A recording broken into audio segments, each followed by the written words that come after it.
오늘 여러분과 나눌 이야기는 차가운 화장터에서 시작되어 37년이라는 긴 세월을 뛰어넘는 한 어머니와 딸의 가슴 시린 운명에 관한 이야기입니다. 모든 죽음은 똑같다고 믿었던 한 남자가 발견한 낡은 편지 한 장.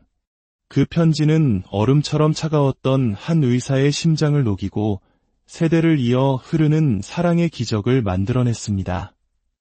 오늘 이야기가 여러분의 마음에 깊은 울림을 준다면 이 감동을 주변의 소중한 분들과도 함께 나눠주시길 바랍니다. 하나님의 축복이 여러분과 가정에 함께하기를 기원하며 이제 이야기의 문을 열겠습니다. 월요일 새벽, 광주의 한 화장터. 30년간 이곳에서 수천 구의 시신을 마지막 길로 배웅해온 백두아 씨는 그날도 여느 때처럼 무연고 시신 한 구를 마주하고 있었습니다. 죽음이란 늘 고요하고 평등하다고 생각했지만 그날따라 무언가 마음을 무겁게 짓눌렀습니다. 고운 하늘색 한복을 차려입은 할머니. 주름진 얼굴은 더없이 평온했지만 그 모습이 무연고 사망자라는 사실과 어울리지 않았습니다. 한복에는 정교한 연꽃 자수가 놓여 있어 한눈에 봐도 고급 옷감임을 알 수 있었습니다. 무연고자가 어째서 이런 귀한 옷을, 백두아 씨는 고개를 갸웃거리며 시신이 입은 옷을 마지막으로 단정하게 다리기 시작했습니다. 그런데 왼쪽 소매 부분이 유독 두껍게 느껴졌습니다. 뜨거운 다리미가 스쳐 지나갈 때 옷감 속에서 딱딱한 무언가가 만져졌습니다. 그는 조심스럽게 주변을 살핀 뒤 실밥을 뜯어냈습니다. 소매 안감에서 나온 것은 낡은 베이지색 편지 봉투였습니다. 떨리는 글씨로 이렇게 적혀 있었습니다. 내 딸 지원에게. 백두아 씨의 심장이 쿵 하고 내려앉았습니다. 망설임 끝에 봉투를 열자 애끓는 사연이 펼쳐졌습니다. 미안하다, 내 딸아. 너를 떠나보낸 것을. 너는 불꽃 속에서 태어났고 나는 그날부터 추위 속에서 죽어갔단다. 우리가 다시 만날 수 있기를. 내가 누구인지 알아보지 못하더라도 부디 만날 수 있기를. 편지 끝에는 붉은 펜으로 이지원, 서울대학교병원이라는 이름과 주소가 적혀 있었습니다. 백두아 씨의 얼굴이 하얗게 질렸습니다. 그 이름은 며칠 전 이 할머니의 사망 진단서를 발급한 의사의 이름이었습니다. 손이 부들부들 떨려왔습니다. 설마 이 할머니의 마지막을 지켜본 의사가 바로 그토록 그리워했던 딸이란 말인가? 그는 편지를 다시 펼쳤습니다. 그 안에는 빛바랜 흑백 사진 한 장이 접혀 있었습니다. 환하게 웃고 있는 4~5살배기 여자아이.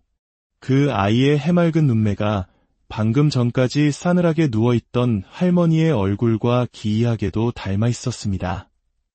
하나님, 백두아 씨는 자신도 모르게 무릎을 꿇었습니다. 30년간 수많은 이별을 지켜봤지만 이토록 잔인하고 가혹한 운명은 처음이었습니다.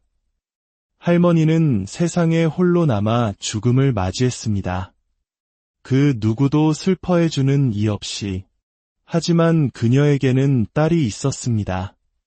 심지어 자신의 마지막 숨을 지켜본 딸이 바로 곁에 있었습니다. 백두아 씨는 할머니의 유품이 담긴 낡은 가방을 다시 뒤졌습니다. 그 안에는 오래된 약봉지 몇 개와 작은 수첩 하나가 들어있었습니다.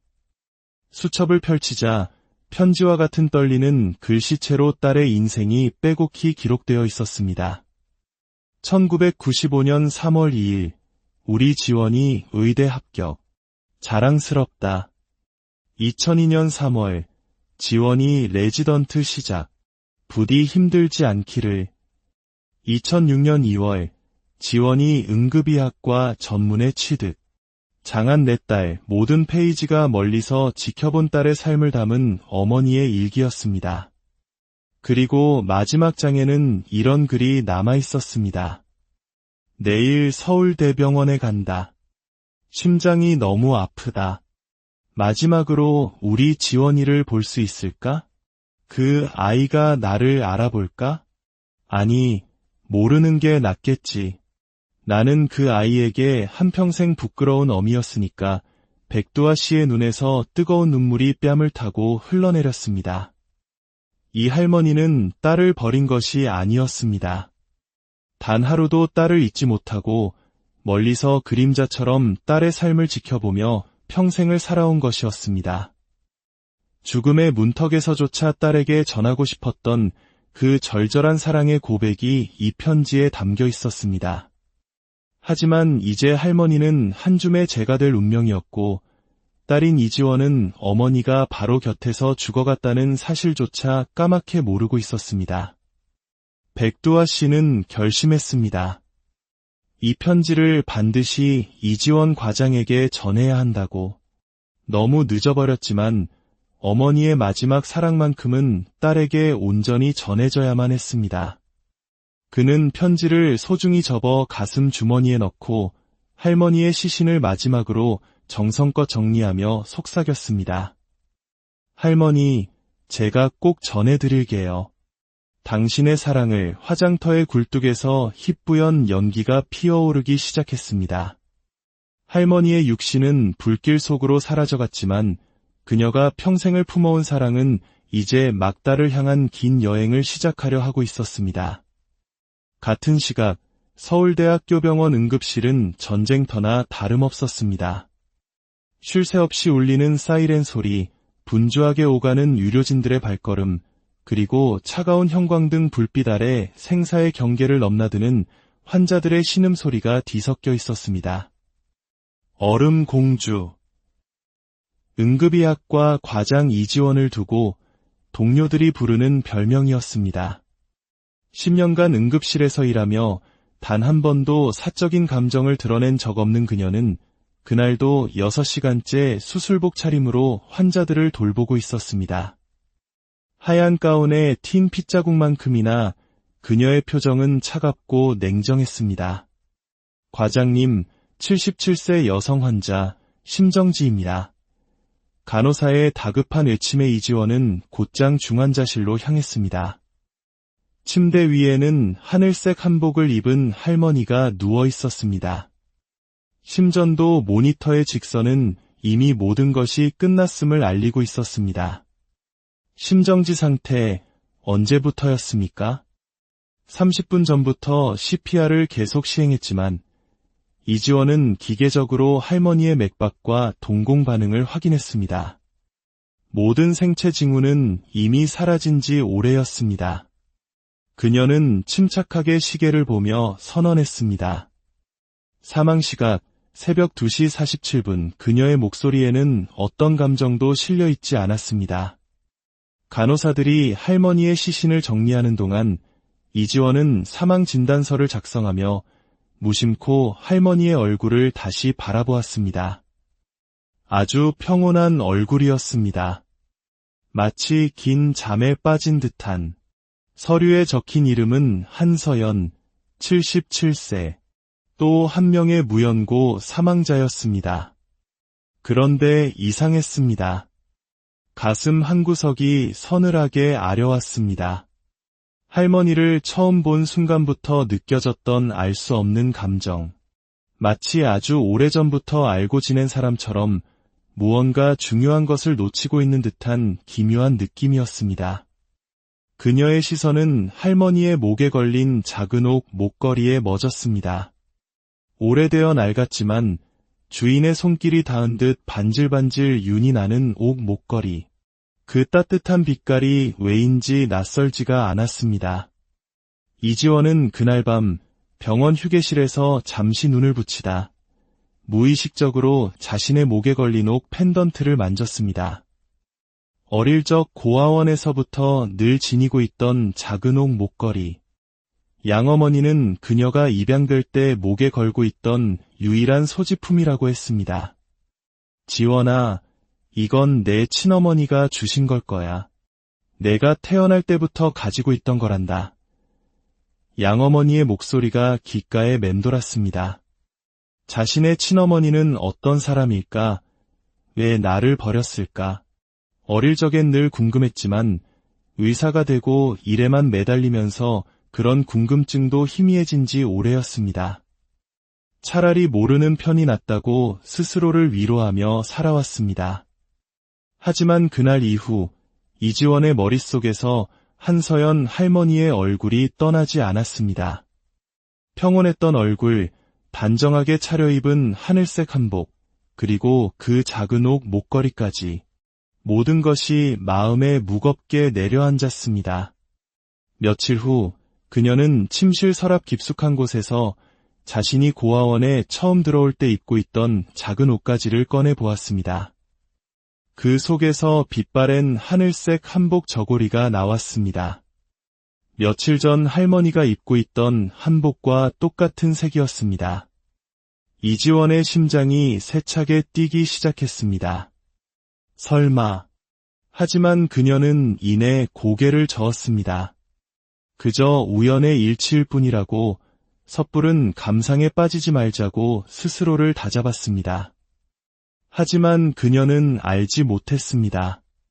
그 순간 광주의 화장터에서 백두아라는 한 남자가 그녀에게 전할 충격적인 진실의 조각들을 하나씩 맞추고 있다는 것을, 그리고 그 진실이 얼음 같던 그녀의 인생을 송두리째 바꿔 놓을 것이라는 사실을 말입니다. 한서연 할머니의 편지를 발견한 후 백두아 씨는 며칠 밤낮으로 고민에 빠졌습니다. 이 기막힌 사연을 어떻게 딸에게 전해야 할까? 그는 할머니의 유품을 다시 한번 꼼꼼히 살피던 중 낡은 가방 안감에 숨겨진 작은 주머니에서 오래된 열쇠 하나를 발견했습니다. 열쇠에는 무궁화집, 두 번째 서랍, 사진 아래라고 적힌 작은 쪽지가 매달려 있었습니다. 수소문 끝에 찾아간 곳은 광주 서석동의 오래된 한옥마을. 그곳에서 무궁화집이라 불리는 작은 한옥을 찾을 수 있었습니다. 할머니가 남긴 열쇠로 문을 열고 들어선 순간 백두아 씨는 숨을 멈췄습니다. 집안은 온통 한 소녀의 성장 과정이 담긴 사진들로 가득했습니다. 유치원 입학식, 초등학교 졸업식, 의대 가운을 입고 환하게 웃는 모습까지. 모든 사진 속 주인공은 편지 속 사진의 아이, 바로 이지원 과장이었습니다. 할머니는 딸을 버린 것이 아니었습니다. 단 한순간도 딸의 곁을 떠나지 않고 그림자처럼 딸의 모든 순간을 지켜보며 기록해왔던 것입니다. 쪽지에 적힌 대로 두 번째 서랍을 열자 그 안에서 작은 녹음기와 카세트 테이프 하나가 나왔습니다. 테이프에는 지원에게 엄마의 마지막 선물이라고 적혀 있었습니다. 떨리는 손으로 재생 버튼을 누르자 희미하지만 따뜻한 할머니의 목소리가 흘러나왔습니다. 지원아, 내 딸 지원아. 이 목소리를 듣고 있다면 엄마는 이미 세상을 떠났겠구나.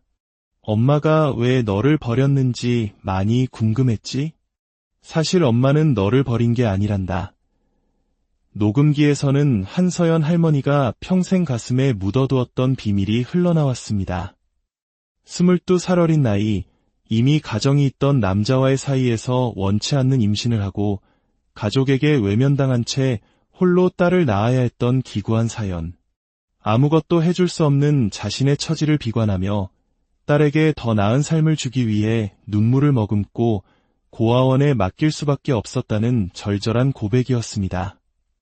하지만 엄마는 단 하루도 너를 잊은 적이 없어. 내가 의사가 되던 날 멀리서 지켜보며 얼마나 자랑스러웠는지 모른단다. 지원아, 이 못난 엄마를 용서해 줄 수 있겠니? 너를 사랑하는 마음만큼은 단 한순간도 거짓이 아니었단다. 사랑한다. 내 딸아. 미안하고 고맙고 사랑한다. 테이프가 끝나고 백두아 씨는 한참 동안 오열했습니다. 한 어머니의 평생에 걸친 사랑과 후회, 그리고 그리움이 그 작은 테이프 안에 고스란히 담겨 있었습니다. 그는 할머니가 남긴 모든 것, 편지, 사진, 일기, 그리고 이 녹음 테이프를 정성껏 싸서 서울로 향했습니다. 금요일 저녁, 고된 하루를 마치고 집으로 돌아온 이지원은 현관 앞에 놓인 의문의 소포를 발견했습니다. 발신인이 없는 상자를 열자 그 안에는 낡은 카세트 테이프와 편지 한 통이 들어있었습니다. 한서연 할머니가 선생님께 남기신 것입니다라는 쪽지를 읽는 순간 그녀의 얼굴이 굳어졌습니다. 떨리는 손으로 편지를 펼쳤습니다. 내 딸 지원에게. 첫 문장을 읽는 순간 이지원의 세상이 무너져 내렸습니다. 37년간 가슴속에 응어리져 있던 원망과 슬픔, 그리움이 한꺼번에 터져나왔습니다. 자신이 버려졌다고 믿었던 어머니는 사실 단 한순간도 자신을 버린 적이 없었습니다. 오히려 평생을 자신을 위해 희생하고 멀리서 그림자처럼 지켜보며 사랑을 보내왔던 것입니다. 그녀는 급히 낡은 라디오를 찾아 테이프를 넣었습니다. 스피커를 통해 흘러나오는 따뜻한 목소리. 며칠 전 응급실에서 들었던 마지막 숨을 몰아쉬던 바로 그 할머니의 목소리였습니다. 그때는 왜 알지 못했을까? 왜 그토록 애타게 자신을 부르던 어머니의 목소리를 알아보지 못했을까? 엄마, 이지원은 처음으로 그 단어를 입에 담았습니다. 바닥에 주저앉은 그녀는 어린아이처럼 목 놓아 울었습니다. 37년 만에 되찾은 어머니의 사랑 앞에서 얼음공주의 심장을 감싸고 있던 두꺼운 얼음벽이 속절없이 녹아내리고 있었습니다. 그녀는 밤새도록 울고 또 울었습니다. 그리고 다음 날 그녀는 어머니의 흔적을 찾아 광주로 향했습니다. 무궁화집에 도착한 그녀는 벽에 걸린 자신의 사진들을 보며 어머니가 얼마나 자신을 사랑했는지 온몸으로 느꼈습니다. 어머니가 남긴 유언장에는 남은 재산의 절반을 자신이 머물렀던 고아원에 기부해달라는 부탁이 적혀 있었습니다. 어머니의 마지막 소원을 이뤄드리기 위해 찾아간 고아원에서 이지원은 운명처럼 한 아이를 만납니다. 엄마를 잃고 세상에 홀로 남겨진 9살 소녀, 은하. 그 아이의 슬픈 눈동자에서 그녀는 자신의 어린 시절을 보았습니다. 그 순간 이지원은 깨달았습니다. 어머니가 자신에게 남긴 진정한 마지막 선물은 돈이나 집이 아니라는 것을. 그것은 바로 사랑하는 법이었습니다. 자신이 받지 못했던 사랑을 이제는 다른 누군가에게 온전히 나눠주는 것. 그것이야말로 어머니의 사랑을 영원히 이어가는 길임을 깨달았습니다. 원장님, 저 아이, 제가 입양하고 싶어요. 6개월 후 이지원의 삶은 완전히 달라졌습니다. 얼음 공주는 사라지고 환자에게 따뜻한 미소를 건네고 동료들에게 딸 은하의 사진을 자랑하는 엄마 이지원이 그 자리에 있었습니다. 주말이면 은하의 손을 잡고 광주 무궁화집을 찾아 할머니에게 인사를 드렸습니다.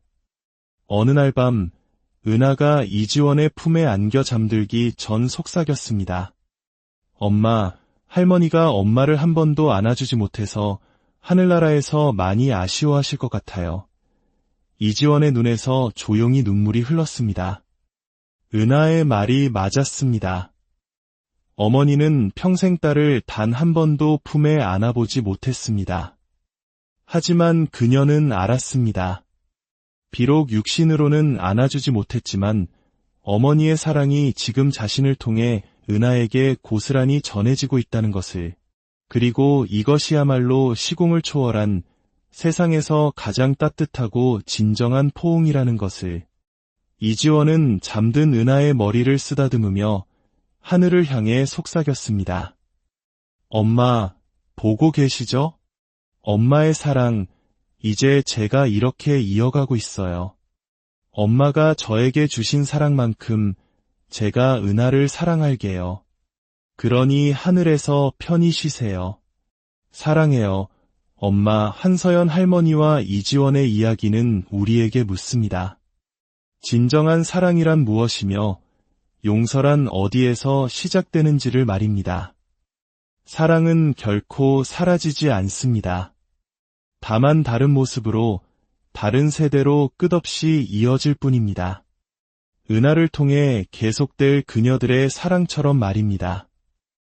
이 이야기가 잿빛 일상에 지친 여러분의 마음에 따스한 위로와 희망이 되었기를 바랍니다.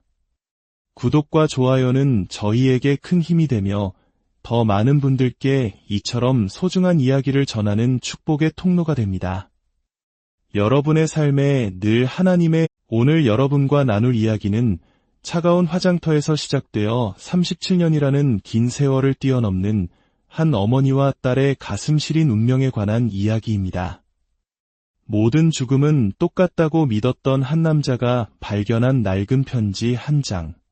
그 편지는 얼음처럼 차가웠던 한 의사의 심장을 녹이고 세대를 이어 흐르는 사랑의 기적을 만들어냈습니다. 오늘 이야기가 여러분의 마음에 깊은 울림을 준다면 이 감동을 주변의 소중한 분들과도 함께 나눠주시길 바랍니다. 하나님의 축복이 여러분과 가정에 함께하기를 기원하며 이제 이야기의 문을 열겠습니다. 월요일 새벽, 광주의 한 화장터.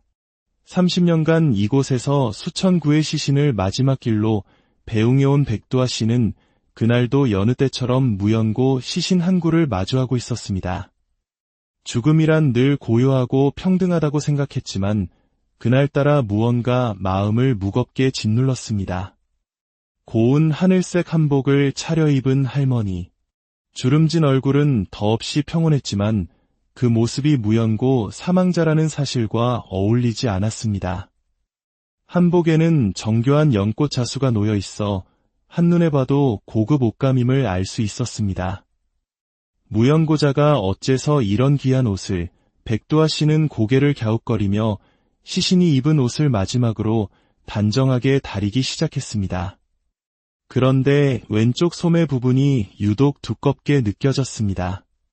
뜨거운 다리미가 스쳐 지나갈 때 옷감 속에서 딱딱한 무언가가 만져졌습니다.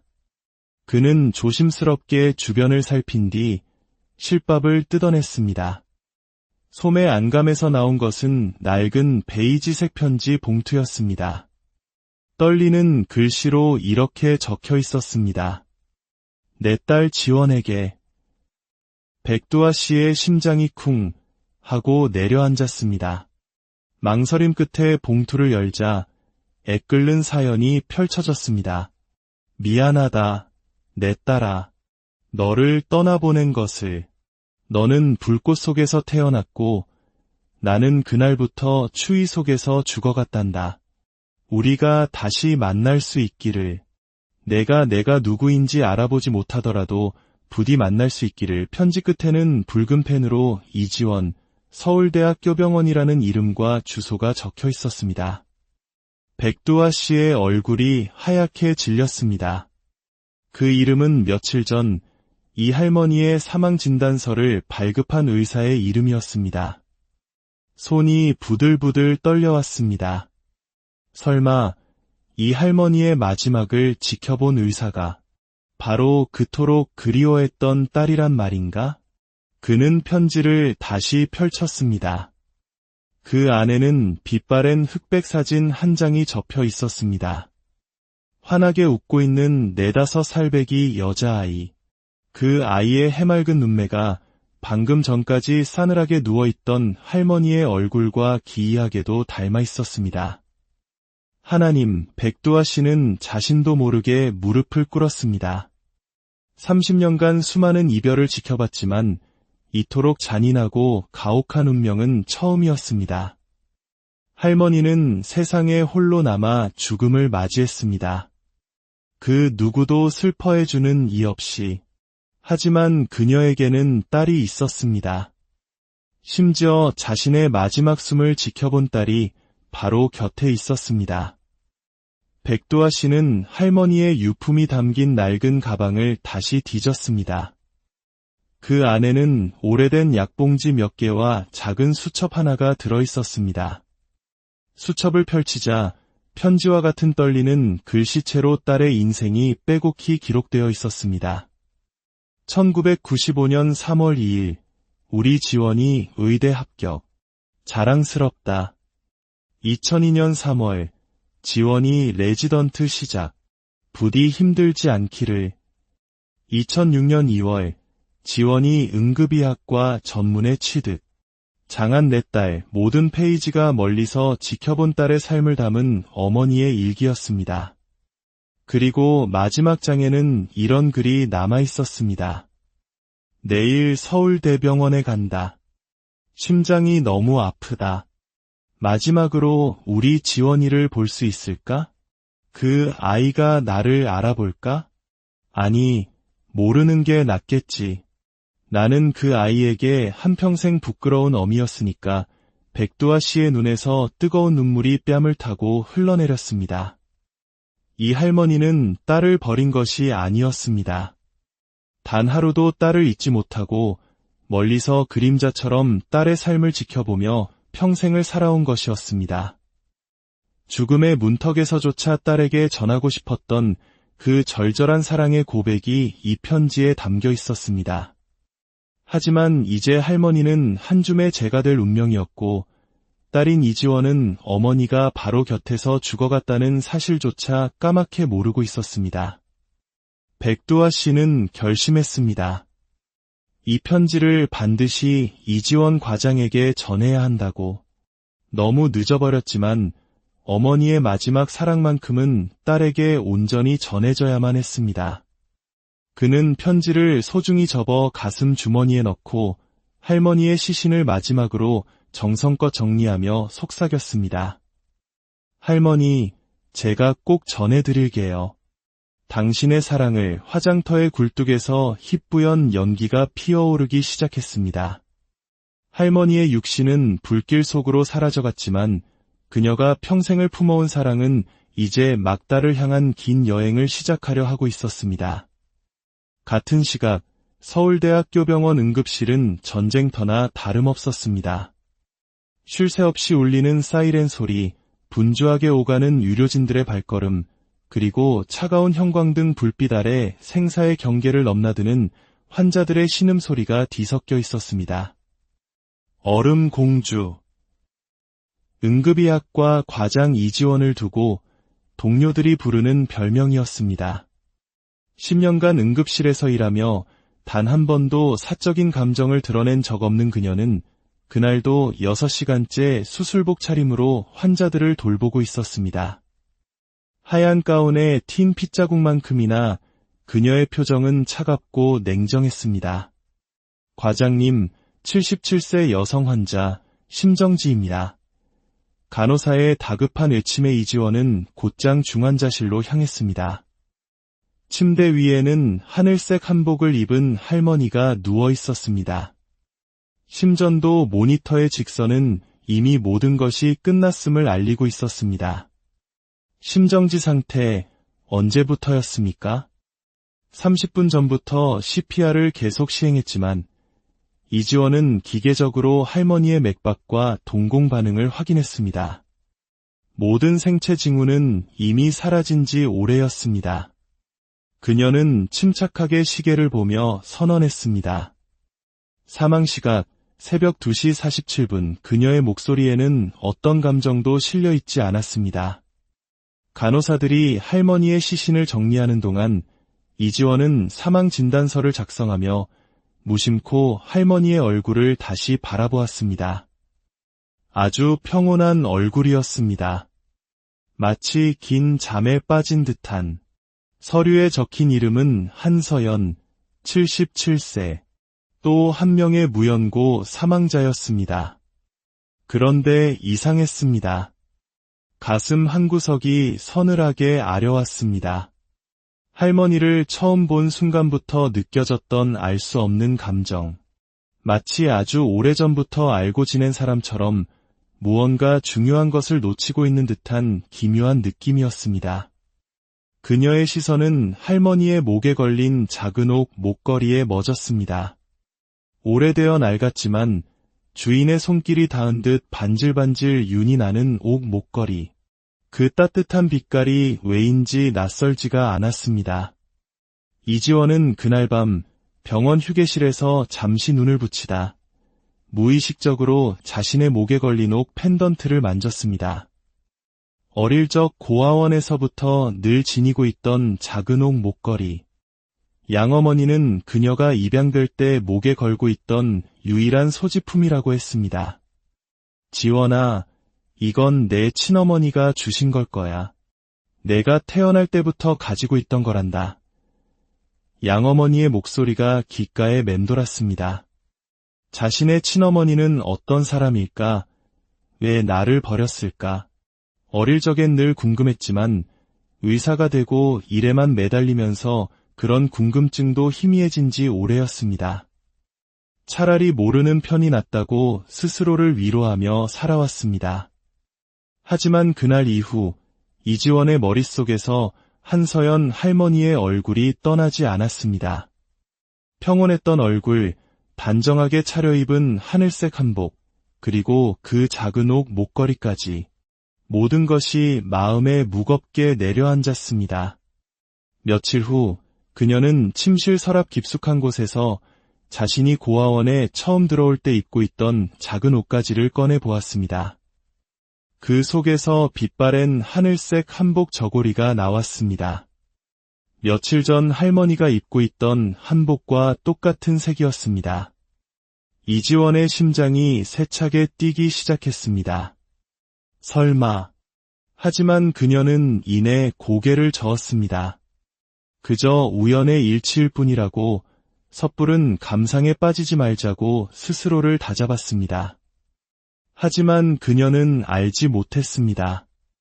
그 순간 광주의 화장터에서 백두아라는 한 남자가 그녀에게 전할 충격적인 진실의 조각들을 하나씩 맞추고 있다는 것을, 그리고 그 진실이 얼음 같던 그녀의 인생을 송두리째 바꿔 놓을 것이라는 사실을 말입니다. 한서연 할머니의 편지를 발견한 후 백두아 씨는 며칠 밤낮으로 고민에 빠졌습니다. 이 기막힌 사연을 어떻게 딸에게 전해야 할까? 그는 할머니의 유품을 다시 한번 꼼꼼히 살피던 중 낡은 가방 안감에 숨겨진 작은 주머니에서 오래된 열쇠 하나를 발견했습니다. 열쇠에는 무궁화집, 두 번째 서랍, 사진 아래라고 적힌 작은 쪽지가 매달려 있었습니다. 수소문 끝에 찾아간 곳은 광주 서석동의 오래된 한옥마을. 그곳에서 무궁화집이라 불리는 작은 한옥을 찾을 수 있었습니다. 할머니가 남긴 열쇠로 문을 열고 들어선 순간 백두아 씨는 숨을 멈췄습니다. 집안은 온통 한 소녀의 성장 과정이 담긴 사진들로 가득했습니다. 유치원 입학식, 초등학교 졸업식, 의대 가운을 입고 환하게 웃는 모습까지. 모든 사진 속 주인공은 편지 속 사진의 아이, 바로 이지원 과장이었습니다. 할머니는 딸을 버린 것이 아니었습니다. 단 한순간도 딸의 곁을 떠나지 않고 그림자처럼 딸의 모든 순간을 지켜보며 기록해왔던 것입니다. 쪽지에 적힌 대로 두 번째 서랍을 열자 그 안에서 작은 녹음기와 카세트 테이프 하나가 나왔습니다. 테이프에는 지원에게 엄마의 마지막 선물이라고 적혀 있었습니다. 떨리는 손으로 재생 버튼을 누르자 희미하지만 따뜻한 할머니의 목소리가 흘러나왔습니다.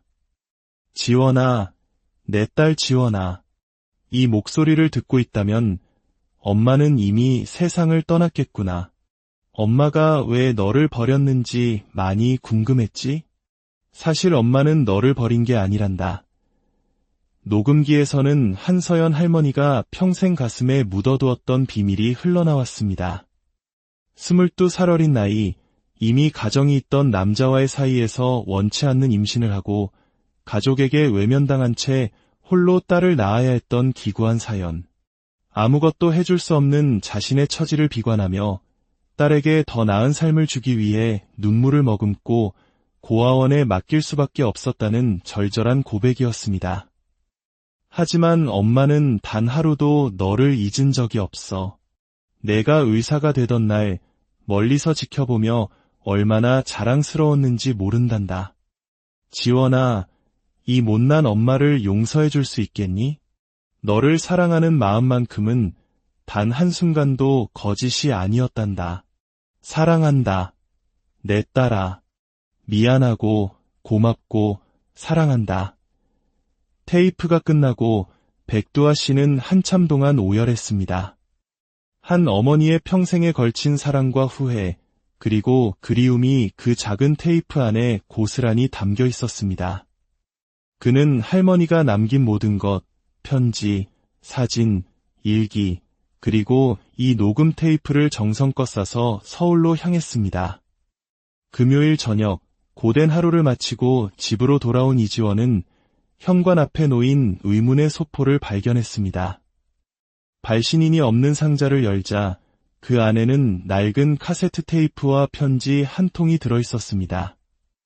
한서연 할머니가 선생님께 남기신 것입니다라는 쪽지를 읽는 순간 그녀의 얼굴이 굳어졌습니다. 떨리는 손으로 편지를 펼쳤습니다. 내 딸 지원에게. 첫 문장을 읽는 순간 이지원의 세상이 무너져 내렸습니다. 37년간 가슴속에 응어리져 있던 원망과 슬픔, 그리움이 한꺼번에 터져나왔습니다. 자신이 버려졌다고 믿었던 어머니는 사실 단 한순간도 자신을 버린 적이 없었습니다. 오히려 평생을 자신을 위해 희생하고 멀리서 그림자처럼 지켜보며 사랑을 보내왔던 것입니다. 그녀는 급히 낡은 라디오를 찾아 테이프를 넣었습니다. 스피커를 통해 흘러나오는 따뜻한 목소리. 며칠 전 응급실에서 들었던 마지막 숨을 몰아쉬던 바로 그 할머니의 목소리였습니다. 그때는 왜 알지 못했을까? 왜 그토록 애타게 자신을 부르던 어머니의 목소리를 알아보지 못했을까? 엄마, 이지원은 처음으로 그 단어를 입에 담았습니다. 바닥에 주저앉은 그녀는 어린아이처럼 목 놓아 울었습니다. 37년 만에 되찾은 어머니의 사랑 앞에서 얼음공주의 심장을 감싸고 있던 두꺼운 얼음벽이 속절없이 녹아내리고 있었습니다. 그녀는 밤새도록 울고 또 울었습니다. 그리고 다음 날 그녀는 어머니의 흔적을 찾아 광주로 향했습니다. 무궁화집에 도착한 그녀는 벽에 걸린 자신의 사진들을 보며 어머니가 얼마나 자신을 사랑했는지 온몸으로 느꼈습니다. 어머니가 남긴 유언장에는 남은 재산의 절반을 자신이 머물렀던 고아원에 기부해달라는 부탁이 적혀 있었습니다. 어머니의 마지막 소원을 이뤄드리기 위해 찾아간 고아원에서 이지원은 운명처럼 한 아이를 만납니다. 엄마를 잃고 세상에 홀로 남겨진 9살 소녀, 은하. 그 아이의 슬픈 눈동자에서 그녀는 자신의 어린 시절을 보았습니다. 그 순간 이지원은 깨달았습니다. 어머니가 자신에게 남긴 진정한 마지막 선물은 돈이나 집이 아니라는 것을. 그것은 바로 사랑하는 법이었습니다. 자신이 받지 못했던 사랑을 이제는 다른 누군가에게 온전히 나눠주는 것. 그것이야말로 어머니의 사랑을 영원히 이어가는 길임을 깨달았습니다. 원장님, 저 아이, 제가 입양하고 싶어요. 6개월 후 이지원의 삶은 완전히 달라졌습니다. 얼음 공주는 사라지고 환자에게 따뜻한 미소를 건네고 동료들에게 딸 은하의 사진을 자랑하는 엄마 이지원이 그 자리에 있었습니다. 주말이면 은하의 손을 잡고 광주 무궁화집을 찾아 할머니에게 인사를 드렸습니다. 어느 날 밤 은하가 이지원의 품에 안겨 잠들기 전 속삭였습니다. 엄마, 할머니가 엄마를 한 번도 안아주지 못해서 하늘나라에서 많이 아쉬워하실 것 같아요. 이지원의 눈에서 조용히 눈물이 흘렀습니다. 은하의 말이 맞았습니다. 어머니는 평생 딸을 단 한 번도 품에 안아보지 못했습니다. 하지만 그녀는 알았습니다. 비록 육신으로는 안아주지 못했지만 어머니의 사랑이 지금 자신을 통해 은하에게 고스란히 전해지고 있다는 것을, 그리고 이것이야말로 시공을 초월한 세상에서 가장 따뜻하고 진정한 포옹이라는 것을. 이지원은 잠든 은하의 머리를 쓰다듬으며 하늘을 향해 속삭였습니다. 엄마, 보고 계시죠? 엄마의 사랑, 이제 제가 이렇게 이어가고 있어요. 엄마가 저에게 주신 사랑만큼 제가 은하를 사랑할게요. 그러니 하늘에서 편히 쉬세요. 사랑해요. 엄마. 한서연 할머니와 이지원의 이야기는 우리에게 묻습니다. 진정한 사랑이란 무엇이며 용서란 어디에서 시작되는지를 말입니다. 사랑은 결코 사라지지 않습니다. 다만 다른 모습으로, 다른 세대로 끝없이 이어질 뿐입니다. 은하를 통해 계속될 그녀들의 사랑처럼 말입니다. 이 이야기가 잿빛 일상에 지친 여러분의 마음에 따스한 위로와 희망이 되었기를 바랍니다. 구독과 좋아요는 저희에게 큰 힘이 되며 더 많은 분들께 이처럼 소중한 이야기를 전하는 축복의 통로가 됩니다. 여러분의 삶에 늘 하나님의. 오늘 여러분과 나눌 이야기는 차가운 화장터에서 시작되어 37년이라는 긴 세월을 뛰어넘는 한 어머니와 딸의 가슴 시린 운명에 관한 이야기입니다. 모든 죽음은 똑같다고 믿었던 한 남자가 발견한 낡은 편지 한 장. 그 편지는 얼음처럼 차가웠던 한 의사의 심장을 녹이고 세대를 이어 흐르는 사랑의 기적을 만들어냈습니다. 오늘 이야기가 여러분의 마음에 깊은 울림을 준다면 이 감동을 주변의 소중한 분들과도 함께 나눠주시길 바랍니다. 하나님의 축복이 여러분과 가정에 함께하기를 기원하며 이제 이야기의 문을 열겠습니다. 월요일 새벽, 광주의 한 화장터. 30년간 이곳에서 수천 구의 시신을 마지막 길로 배웅해온 백두아 씨는 그날도 여느 때처럼 무연고 시신 한 구를 마주하고 있었습니다. 죽음이란 늘 고요하고 평등하다고 생각했지만 그날따라 무언가 마음을 무겁게 짓눌렀습니다. 고운 하늘색 한복을 차려입은 할머니. 주름진 얼굴은 더없이 평온했지만 그 모습이 무연고 사망자라는 사실과 어울리지 않았습니다. 한복에는 정교한 연꽃 자수가 놓여 있어 한눈에 봐도 고급 옷감임을 알 수 있었습니다. 무연고자가 어째서 이런 귀한 옷을. 백두아 씨는 고개를 갸웃거리며 시신이 입은 옷을 마지막으로 단정하게 다리기 시작했습니다. 그런데 왼쪽 소매 부분이 유독 두껍게 느껴졌습니다. 뜨거운 다리미가 스쳐 지나갈 때 옷감 속에서 딱딱한 무언가가 만져졌습니다. 그는 조심스럽게 주변을 살핀 뒤 실밥을 뜯어냈습니다. 소매 안감에서 나온 것은 낡은 베이지색 편지 봉투였습니다. 떨리는 글씨로 이렇게 적혀 있었습니다. 내 딸 지원에게. 백두아 씨의 심장이 쿵 하고 내려앉았습니다. 망설임 끝에 봉투를 열자 애끓는 사연이 펼쳐졌습니다. 미안하다. 내 딸아. 너를 떠나보낸 것을. 너는 불꽃 속에서 태어났고 나는 그날부터 추위 속에서 죽어갔단다. 우리가 다시 만날 수 있기를.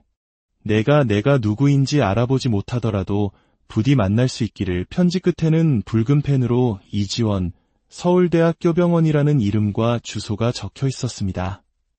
백두아 씨의 얼굴이 하얗게 질렸습니다. 그 이름은 며칠 전 이 할머니의 사망 진단서를 발급한 의사의 이름이었습니다. 손이 부들부들 떨려왔습니다. 설마 이 할머니의 마지막을 지켜본 의사가 바로 그토록 그리워했던 딸이란 말인가? 그는 편지를 다시 펼쳤습니다. 그 안에는 빛바랜 흑백 사진 한 장이 접혀 있었습니다. 환하게 웃고 있는 4~5살배기 여자아이. 그 아이의 해맑은 눈매가 방금 전까지 싸늘하게 누워있던 할머니의 얼굴과 기이하게도 닮아 있었습니다. 하나님, 백두아 씨는 자신도 모르게 무릎을 꿇었습니다. 30년간 수많은 이별을 지켜봤지만 이토록 잔인하고 가혹한 운명은 처음이었습니다. 할머니는 세상에 홀로 남아 죽음을 맞이했습니다. 그 누구도 슬퍼해주는 이 없이. 하지만 그녀에게는 딸이 있었습니다. 심지어 자신의 마지막 숨을 지켜본 딸이 바로 곁에 있었습니다. 백두아 씨는 할머니의 유품이 담긴 낡은 가방을 다시 뒤졌습니다. 그 안에는 오래된 약봉지 몇 개와 작은 수첩 하나가 들어있었습니다. 수첩을 펼치자 편지와 같은 떨리는 글씨체로 딸의 인생이 빼곡히 기록되어 있었습니다. 1995년 3월 2일, 우리 지원이 의대 합격. 자랑스럽다. 2002년 3월, 지원이 레지던트 시작. 부디 힘들지 않기를. 2006년 2월, 지원이 응급의학과 전문에 취득. 장한 내 딸, 모든 페이지가 멀리서 지켜본 딸의 삶을 담은 어머니의 일기였습니다. 그리고 마지막 장에는 이런 글이 남아 있었습니다. 내일 서울대병원에 간다.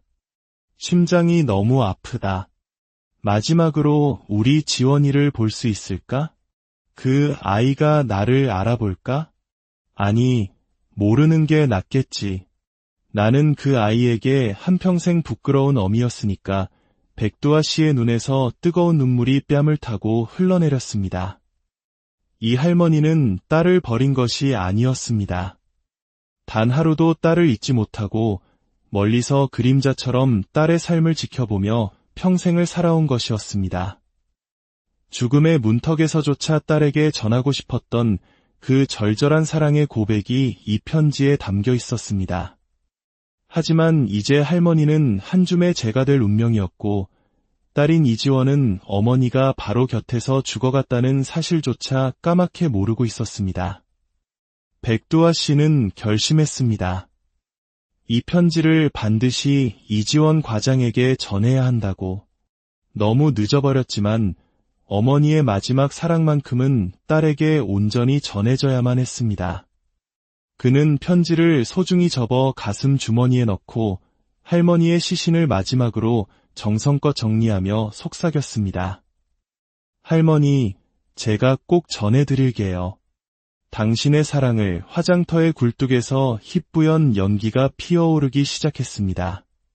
할머니의 육신은 불길 속으로 사라져갔지만 그녀가 평생을 품어온 사랑은 이제 막달을 향한 긴 여행을 시작하려 하고 있었습니다.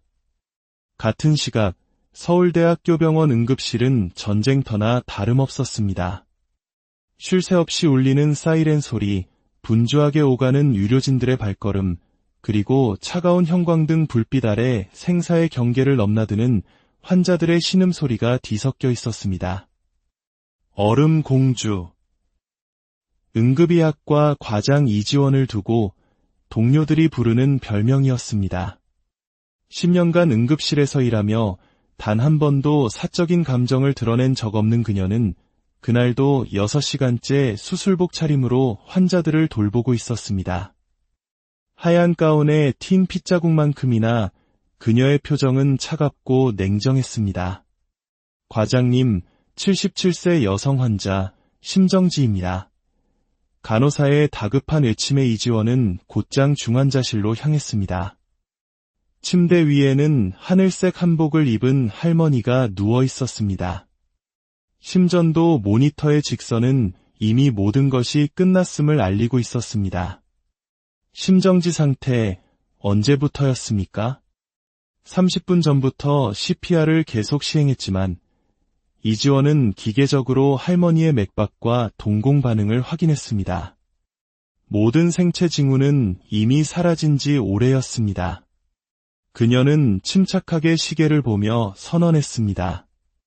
사망시각 새벽 2시 47분. 그녀의 목소리에는 어떤 감정도 실려있지 않았습니다. 간호사들이 할머니의 시신을 정리하는 동안 이지원은 사망진단서를 작성하며 무심코 할머니의 얼굴을 다시 바라보았습니다. 아주 평온한 얼굴이었습니다. 마치 긴 잠에 빠진 듯한. 서류에 적힌 이름은 한서연, 77세. 또 한 명의 무연고 사망자였습니다. 그런데 이상했습니다. 가슴 한구석이 서늘하게 아려왔습니다.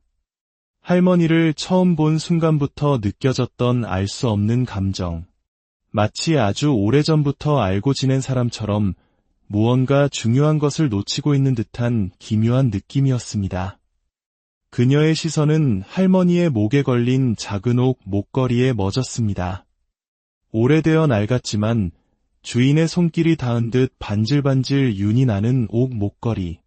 그 따뜻한 빛깔이 왜인지 낯설지가 않았습니다.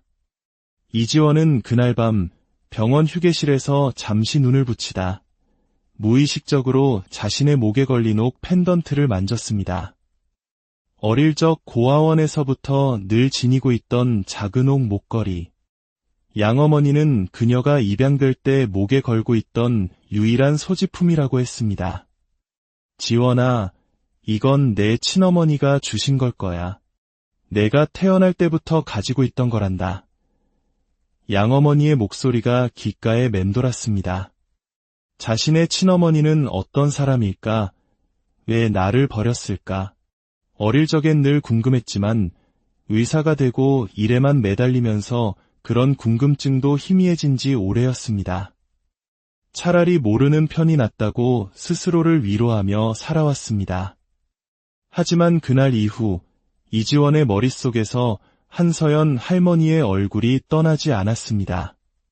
평온했던 얼굴, 단정하게 차려입은 하늘색 한복, 그리고 그 작은 옥 목걸이까지 모든 것이 마음에 무겁게 내려앉았습니다.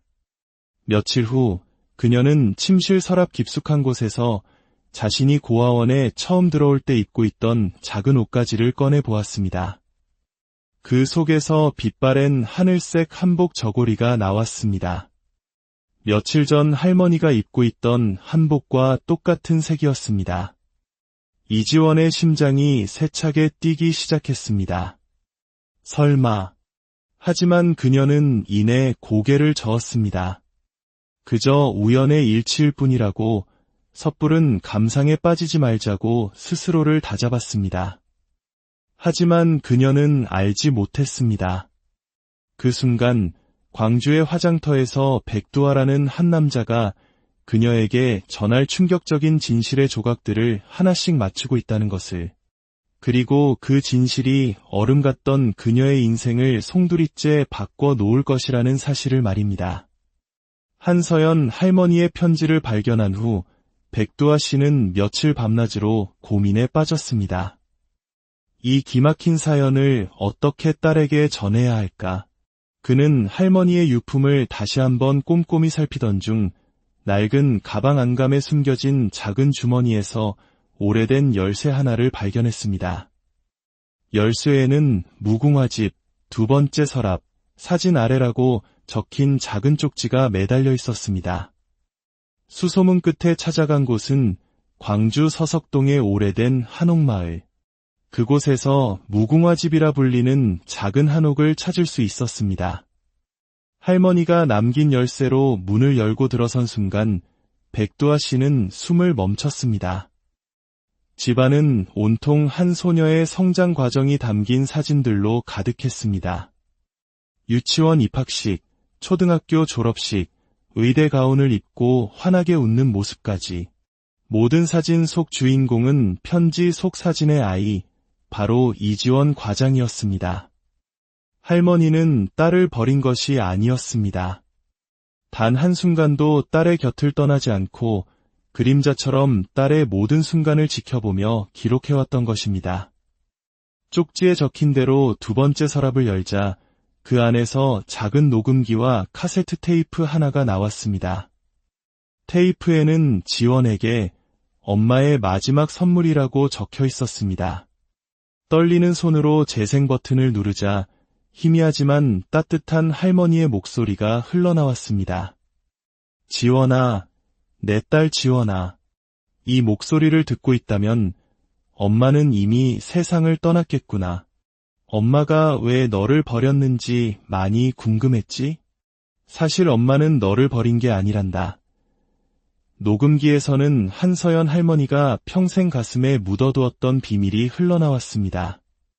22살 어린 나이, 이미 가정이 있던 남자와의 사이에서 원치 않는 임신을 하고 가족에게 외면당한 채 홀로 딸을 낳아야 했던 기구한 사연.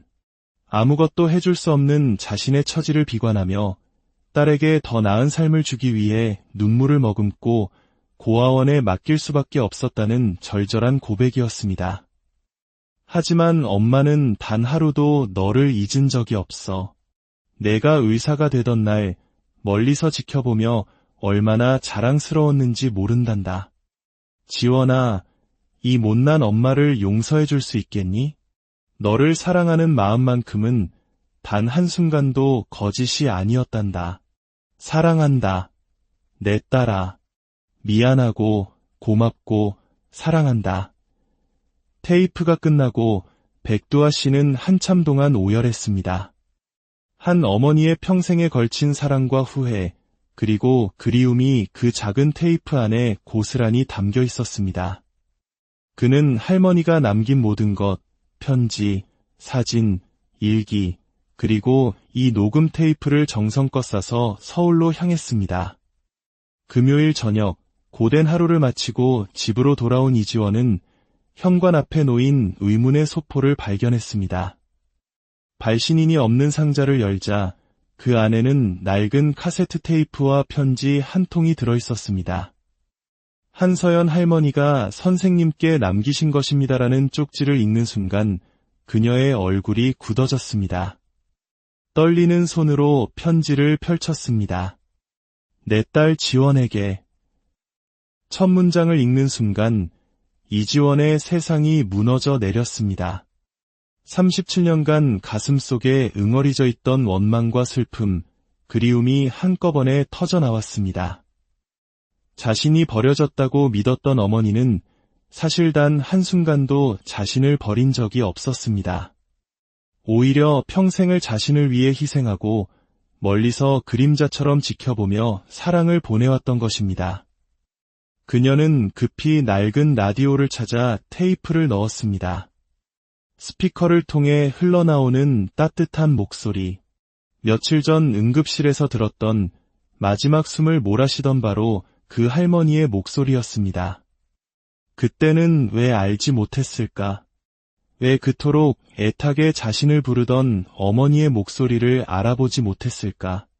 엄마, 이지원은 처음으로 그 단어를 입에 담았습니다. 바닥에 주저앉은 그녀는 어린아이처럼 목 놓아 울었습니다. 37년 만에 되찾은 어머니의 사랑 앞에서 얼음공주의 심장을 감싸고 있던 두꺼운 얼음벽이 속절없이 녹아내리고 있었습니다. 그녀는 밤새도록 울고 또 울었습니다. 그리고 다음 날 그녀는 어머니의 흔적을 찾아 광주로 향했습니다. 무궁화집에 도착한 그녀는 벽에 걸린 자신의 사진들을 보며 어머니가 얼마나 자신을 사랑했는지 온몸으로 느꼈습니다. 어머니가 남긴 유언장에는 남은 재산의 절반을 자신이 머물렀던 고아원에 기부해달라는 부탁이 적혀 있었습니다. 어머니의 마지막 소원을 이뤄드리기 위해 찾아간 고아원에서 이지원은 운명처럼 한 아이를 만납니다. 엄마를 잃고 세상에 홀로 남겨진 9살 소녀, 은하. 그 아이의 슬픈 눈동자에서 그녀는 자신의 어린 시절을 보았습니다. 그 순간 이지원은 깨달았습니다. 어머니가 자신에게 남긴 진정한 마지막 선물은 돈이나 집이 아니라는 것을. 그것은 바로 사랑하는 법이었습니다. 자신이 받지 못했던 사랑을 이제는 다른 누군가에게 온전히 나눠주는 것. 그것이야말로 어머니의 사랑을 영원히 이어가는 길임을 깨달았습니다. 원장님, 저 아이, 제가 입양하고 싶어요. 6개월 후 이지원의 삶은 완전히 달라졌습니다. 얼음 공주는 사라지고 환자에게 따뜻한 미소를 건네고 동료들에게 딸 은하의 사진을 자랑하는 엄마 이지원이 그 자리에 있었습니다. 주말이면 은하의 손을 잡고 광주 무궁화집을 찾아 할머니에게 인사를 드렸습니다. 어느 날 밤, 은하가 이지원의 품에 안겨 잠들기 전 속삭였습니다. 엄마, 할머니가 엄마를 한 번도 안아주지 못해서 하늘나라에서 많이 아쉬워하실 것 같아요.